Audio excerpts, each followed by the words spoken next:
সাতক্ষীরার মরিচচাপ নদীর ওপর নির্মিত ৭টি ব্রিজ ভেঙে পড়েছে। ত্রাণ ও দুর্যোগ ব্যবস্থাপনা মন্ত্রণালয়ের সমন্বয়হীনতার কারণে নির্মাণের সময় সিএস রেকর্ড অনুসরণ না করা এবং পানি উন্নয়ন বোর্ডের মতামত না নেওয়ায় নদী খননের ওপর অতিরিক্ত পানির চাপ ও দুই পারের মাটি সরে গিয়ে ব্রিজগুলো ভেঙে পড়ে। ঝুঁকিতে রয়েছে আরও কয়েকটি ব্রিজ। সাতক্ষীরা প্রতিনিধি রাহাত রাজার পাঠানো তথ্য ও চিত্রে ডেস্ক রিপোর্ট। নদী খননের পরে যেন যৌবন ফিরে এসেছে সাতক্ষীরার মরিচচাপ নদীতে। তবে নদীর উপর নির্মিত ব্রিজগুলো এখন এই এলাকার মানুষের বড় দুর্ভোগের কারণ। বিগত 1 থেকে 1.5 বছরে নদীতে ভেঙে পড়েছে বাঁকড়া, টিকেট, হিজলডাঙ্গা, চর গোবিন্দপুর, শিমুলবাড়িয়া, ডারার খাল ও এল্লারচর ব্রিজ। 2014 থেকে 2018 সালের মধ্যে নির্মিত এসব ব্রিজের দৈর্ঘ্য ছিল 10 থেকে 15 মিটার। মাত্র 1.5 মাসের ব্যবধানে 7টি ব্রিজ ভেঙে পড়ায় সাতক্ষীরা সদর, দেবহাটা ও আশাশুনির প্রায় 30টি গ্রাম যোগাযোগ বিচ্ছিন্ন হয়ে পড়েছে। আগে যেখানে 4 থেকে 10 কিলোমিটার পথ পাড়ি দিতে হতো, এখন ঘুরে 20 কিলোমিটারের বেশি চলতে হচ্ছে। ব্রিজগুলো ভেঙে পড়ার কারণে সময়, অর্থ এবং ভোগান্তি বেড়েছে বহুগুণ। বিপর্যস্ত হয়ে পড়েছে জীবনযাত্রা, বললেন স্থানীয়রা। এত এই আমাদের এখান থেকে কিছু ছেলেপিলি আছে, হাই স্কুলে যায়, আমাদের এই বলে বাড়ি তারা হাই স্কুলে চলে যায়, ওরা তাদেরও অসুবিধা যাওয়া সকালে। বৃষ্টি হলে সাইকেল নিয়ে আসতে গেলে তারা সাইকেলে যায়, কে হেঁটে যায়, যাতে গেলে পা পিছলি যায়, কাদা সবসময় জানি।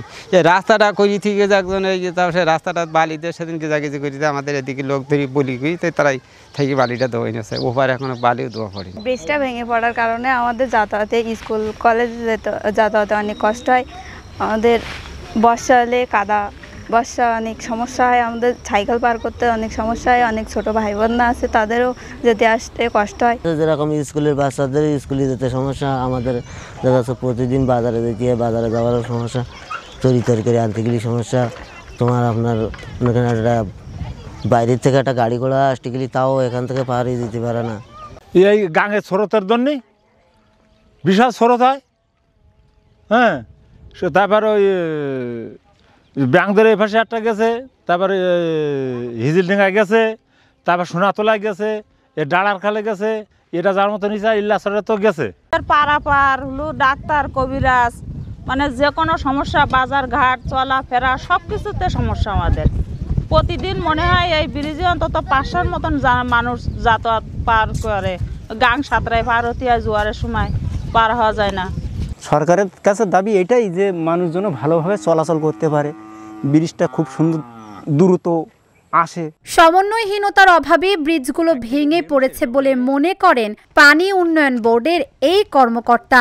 পুনর্খনন কাজ সম্পন্ন হওয়ার ফলে আমরা দেখতেছি নদী খাল যে নেটওয়ার্কটা আছে অভ্যন্তরীণ, সেটা প্রাণ ফিরে পেয়েছে।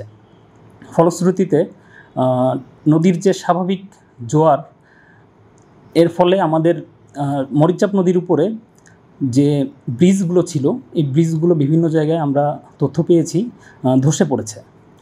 যেখানে আমরা দেখতে পাই আমাদের নদীর যে প্রশস্ততা, সেটা বিভিন্ন জায়গায় বিভিন্ন রকম। সেক্ষেত্রে এমন অবস্থা হয়েছে, আমাদের নদীর প্রশস্ততা যেখানে 90 মিটারের মতো আছে বা 60 মিটারের মতো আছে, সেখানে আমাদের ব্রিজটা হয়ে গেছে 30 মিটার। এই সরু ব্রিজের কারণেই নদীতে যখন পানির ফুল ফ্লো আসতেছে, তখন আসলে আমাদের এই ব্রিজগুলো আর টিকে থাকতে পারে নাই। ব্রিজ ছাড়াও আমরা দেখতে পাচ্ছি বিভিন্ন স্থানে নদী তার স্বাভাবিক গতি ফিরে পাওয়ার কারণে ভাঙন সৃষ্টি হচ্ছে। এই সমস্যা থেকে উত্তরণের জন্য আমরা বিভিন্ন দপ্তর সমন্বয়ের চেষ্টা করতেছি। আশা করতেছি আমরা সমন্বয় করে এই সমস্যা থেকে উত্তরণ লাভ করব। আগামীতে বৃহৎ আকারে টেকসই ব্রিজ নির্মাণের আশ্বাস দিলেন এই কর্মকর্তা। আমাদের সাতক্ষীরা সদর উপজেলা এবং দেবহাটা আশাশুনির মাঝে আমাদের প্রমত্ত মরিচচাপ নদী চলমান। তো এই নদীটা একসময় ভরাট হয়ে গেছিল। তখন আমাদের এখানে আমাদের দুর্যোগ ব্যবস্থাপনা মন্ত্রণালয়ের মাধ্যমে আমরা অনেকগুলো ব্রিজ তৈরি করি। পরবর্তী যখন নাকি নদীগুলো কাটা হয়, কাটার পরে ব্রিজের আয়তন হচ্ছে নদীর আয়তন স্বাভাবিকভাবেই অনেক বড় হয়ে যায়, যার ফলে আমাদের 7টি ব্রিজ ভেঙে গেছে। তো আমরা বিশেষ করে আমাদের গুরুত্বপূর্ণ যে পয়েন্টটা এল্লার চর, সেই এল্লার চরের ব্রিজটা কিছু ডেপেছে, সেখানে আমরা চেষ্টা করছি বল্লি দিয়ে আমরা ব্রেকে দেওয়ার চেষ্টা করছি যাতে কোনোভাবে ব্রিজটা টিকে রাখা যায়। আর আমরা সবাই জানি যে আমাদের সাতক্ষীরাতে একটা বড় প্রজেক্ট হচ্ছে প্রায় 3000 কোটি টাকার। সেই প্রজেক্টের মধ্যে আমরা 60টি স্পট থেকে 3টি গুরুত্বপূর্ণ স্পটকে আমরা এলজিডির মাধ্যমে ব্রিজ করার প্রস্তাব দিয়েছি। আমরা আশা করছি ইনশাল্লাহ আগামী অর্থ বছরই এই ব্রিজের কাজ শুরু হবে এবং বাস্তবায়ন হবে।